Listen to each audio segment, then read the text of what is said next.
आज की मेरी ये वीडियो पेरेंट्स के लिए भी है और उन लड़कियों के लिए भी है जो अपना जीवन साथी अपनी पसंद से चुनती हैं। और अक्सर हमने देखा है जब लड़कियां अपना जीवन साथी खुद चुनती हैं तो उनके पेरेंट्स उनके खिलाफ होते हैं।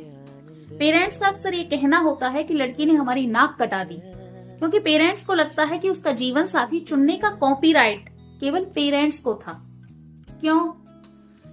यदि लड़की अपना जीवन साथी चुन भी रही है और वो लड़का सही है, तो क्या आपको नहीं लगता कि आपको अपने बच्चे के डिसीजन को रेस्पेक्ट करना चाहिए और उसकी खुशी का ख्याल रखते हुए उसके डिसीजन में उसका साथ देना चाहिए?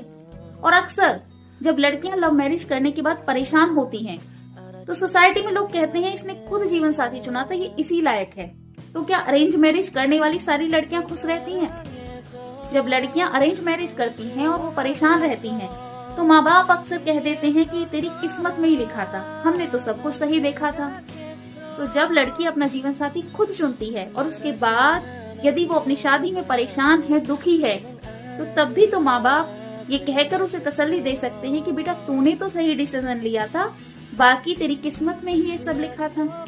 जब अपने गलत डिसीजन की जिम्मेदारी माँ बाप किस्मत पर डाल सकते हैं, तो बेटी के गलत डिसीजन की जिम्मेदारी किस्मत पर क्यों नहीं डाल सकते?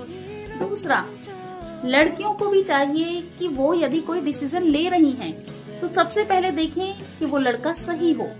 दूसरा, आपके माता पिता को उस डिसीजन से दुख ना पहुंचे। वो डिसीजन ऐसा ना हो कि आपके माँ बाप जिस समाज में रहते हैं उसमें सर उठाकर जी ना सके और वो इतने दुखी हो जाएं कि उनकी मरने की नौबत आ जाए। क्योंकि देखो, मुझे नहीं पता एंटी कास्ट में शादी करना सही है या गलत है, मुझे नहीं पता लड़कियों का लव मैरिज करना सही है या गलत है, लेकिन इतना जरूर पता है कि यदि कोई भी हमारा डिसीजन जिससे हमारे माँ बाप को दुख पहुंचता है, वो दुखी होते हैं, तो वो गलत है।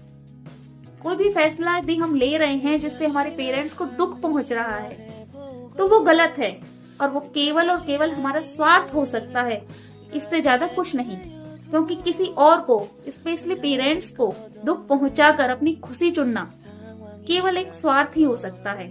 तो इसलिए कोशिश कीजिए कि डिसीजन ऐसा लें जिसमें ना आपके पेरेंट्स की पगड़ी उछले, ना उनको दुख पहुंचे, वो भी खुश हो सकता है कि वो शुरू में थोड़ा नाराज हो, लेकिन दुखी ना। और बाकी पेरेंट्स को भी चाहिए कि वो अपनी बेटी को समझें, उसके डिसीजन का रेस्पेक्ट करें।